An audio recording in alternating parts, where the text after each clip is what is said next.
All right, y'all, it's Mark here again. Y'all know how I do, cook books and bring information. I want to talk to you about some practical advice, practical life, practical matters, pragmatic, just some pragmatic approaches. Now, I want to talk about the word struggle. I want to talk about struggle. A lot of, like I said, I have a few associates who don't like when I talk about the word struggle. They always say, you know, why do you, words are powerful and you shouldn't use that word. And, in other words, they don't want to hear me talk about the struggle of the position or the plight that we find ourselves in at times. And I get the concept. Words are powerful, and you do speak, the words that you speak do create your reality and manifestation. And so I'm with all that. I get all that. But be that as that may be, we still got to be cognizant and aware of the trials, the tribulations that we do endure and we do face. Put it like this. To eliminate the word struggle from your vocabulary is to tell a world-class athlete, boxer, for instance, take a boxer, to not showcase his belt. Not walk around with his belt around his waist or his shoulder and show it to the world. Because his belt symbolized his struggle. See that what people get this, it's a wavelength, it's a psychology, it's a paradigm shift that needs to be taking place in the psychology of those who believe speaking about a struggle should not be. And those blacks who would tell me not to talk about my struggles or would tell me not to focus on the struggles are those blacks who I believe have been somewhat privileged or maybe, have a little bougie, aristocratic type mentality, or those who have, how can I put this? Let's say they don't want to be they've switched sides, so to speak. They've psychologically switched sides, demographically, geographically, maybe kind of, sort of, they might be in certain neighborhoods, and so they feel as if they're no longer a part of, and we belong to the elite group. So therefore, they have this air about them. So they, when a guy like me now talk about the struggle, it's like, oh, boo to you. They want to boo me, so to speak. But the reality is this, folks. You can't, like I said, you can't. Struggle is inescapable, it's ineluctable, and it's inevitable. It's inevitable, ineluctable, and inescapable. And the reason why I say that is because let's talk about it from a biological standpoint. Let's go deep with this. You've been struggling from you left the testicles of your daddy. let me talk to you bougie blacks or privileged blacks who tell me I shouldn't talk about the struggle. Because in a lot of it, so when people tell you not to talk about your struggle, it's because it's a certain kind of insecurity on their part, right? When they hear you talk about how because see, I don't talk about my struggle in the sense of whining, complaining, and crying. I talk about the struggle in like a boxer showcases his belt. I'll use that as a perfect analogy. Mike Tyson wears his belt proudly. Muhammad Ali wore his belt proudly. Mayweather wears his belt proudly, whether you like the guy or not, because I'm not a big fan of Mayweather, but the guy is dedicated to his craft. He's up at 4:30, 5 o'clock every morning running, and that's the struggle. So the belt that he has achieved is the award or the reward or the physical manifestation of the struggle that you and I haven't seen. Because see, we see the limelight, we see the glitz, glamour, glory, but we don't see when he's up at 4 o'clock in the morning going to the gym.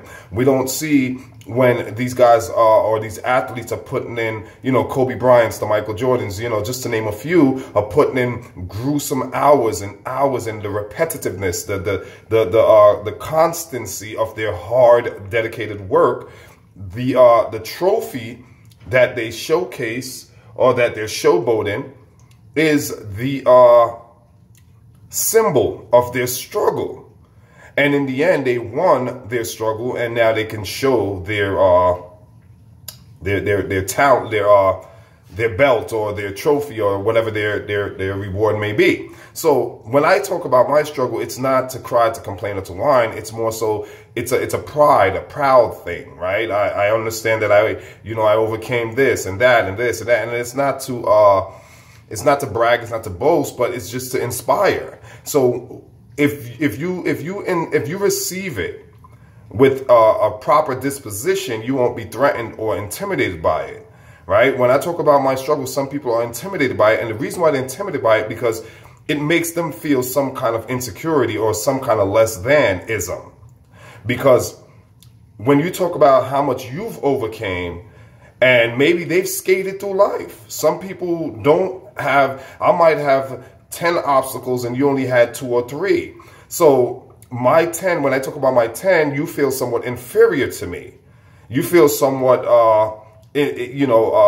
not as alpha as I am.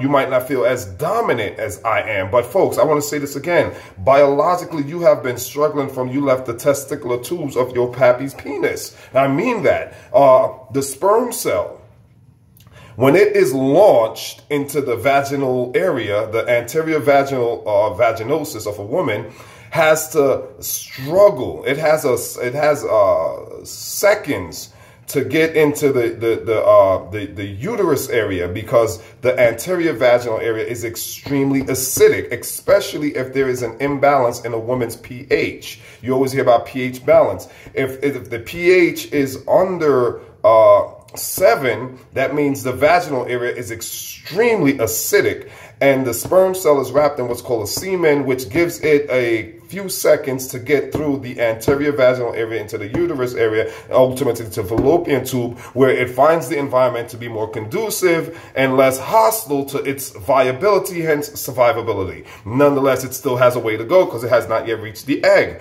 so it still has to struggle. However, after leaving the anterior vaginal area, it finds the struggle a little less hostile, a little less difficult. It still must compete with the other billions of cells, but at this junction, we're no longer at billions, we're probably in the millions, because so many of them are going to die in the anterior vaginal area because of the extreme acidic environment that it finds itself in. But be that as that may be, understand this, that acid is necessary in a woman's vagina to prevent certain yeast infections, STDs, and so on and so forth. So if a woman's pH is beneath 7, it's highly acidic, right? That means that sperm cell is going to be exposed to extreme danger. So it has to really struggle.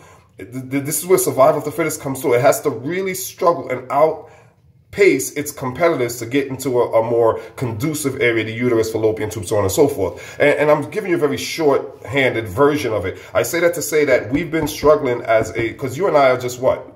Once the sperm reaches to the egg, the ova or the ovum, then you have the amalgamation, zona pellucida, which is it has to penetrate the zona pellucida, which is an outer layer. It still has to struggle. It's an enzymatic reaction once the head of the sperm cell comes in contact with the zona pellucida, and it has to penetrate that. But I don't want to go too far into that. The point I'm making is that there has been a struggle from you left the testicles of your daddy. You have been struggling from before your maturation to a fully developed species, a fully developed fetus, or you've been struggling to get to the egg. When you get to the egg, the struggle continues, because now you have to struggle through the first, second, and third trimester. And even then, after then, you have to struggle to crawl. Then you have to struggle to walk. So I think you guys get my gist. Struggling is evolution. Struggle is a mechanism of evolution. If you study evolution, you'll understand that struggling is a mechanism used by evolution to develop us into fully developed species and or organisms. So you got to understand that you can't, those of you who tell me don't talk about struggle, you are living in a bubble, right? You are living in a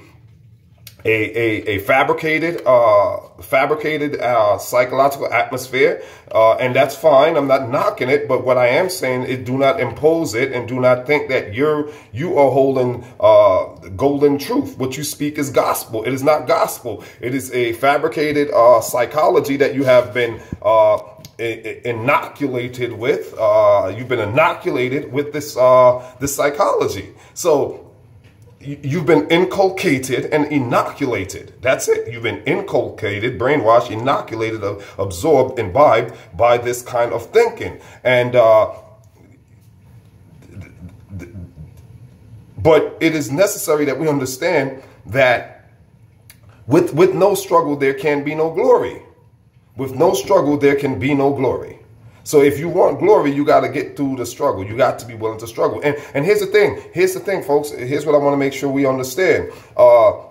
Once we embrace the word struggle, and let's not get caught up on semantics. I don't want to really get caught up on semantics. Once we embrace the concept of struggle, it no longer becomes a struggle. Let me say that again. Once you embrace the concept of struggle, when you can only embrace it when you have a historical, scientific, empirical overstanding and understanding of what it is. Once you have a scientific, historical understanding of what it is and how it is biologically necessary for you as a species to develop, you can embrace struggle, and it is no longer a struggle. Once you embrace struggle, struggle no longer becomes a struggle. It is only a struggle when you resist the concept, the idea, and or its mechanisms. Once you are resisting it, and you are resistance to it, if you have a resistance to it, then there's a struggle. But once you embrace the concept, once you understand, overstand the concept, knowing its necessity, knowing its importance and prominence in your development, it is no longer a struggle, because you understand and you overstand that it is just merely an apparatus of evolution, a tool of the Most High that is used to develop you and fashion and refine you and to bringing you into who you are today. And as you continue to grow in the time frame and time scales of evolution, you will continue to go through various forms of struggling. But again, it won't be struggle. Once you embrace it, you'll understand that it is not struggle. However, it is a apparatus tool used to fashion, mold, shape, and or develop you. So again, embrace the struggle. Don't run away from it. Don't shy away from it. Don't dodge it. Embrace it. Welcome it. Because it is, in the long run, it is for your betterment. It is for your development, and it will only make you a better version of yourself if you embrace it, if you love it, if you caress it, if you understand what it's doing to you. And a lot of times it's not doing anything to you, it's doing something for you. The question should be not why is this happening to me, but why is this happening for me? Why am I struggling so much? It should be framed as what am I to learn from this moment, temporary, transitory moment of struggle that I'm going through? Because it is something that is being done for you, not to you. All right, so until next time, Mark here. Y'all know what I'm going to be doing, cooking books, bringing information, and keeping it gangster with y'all. Peace.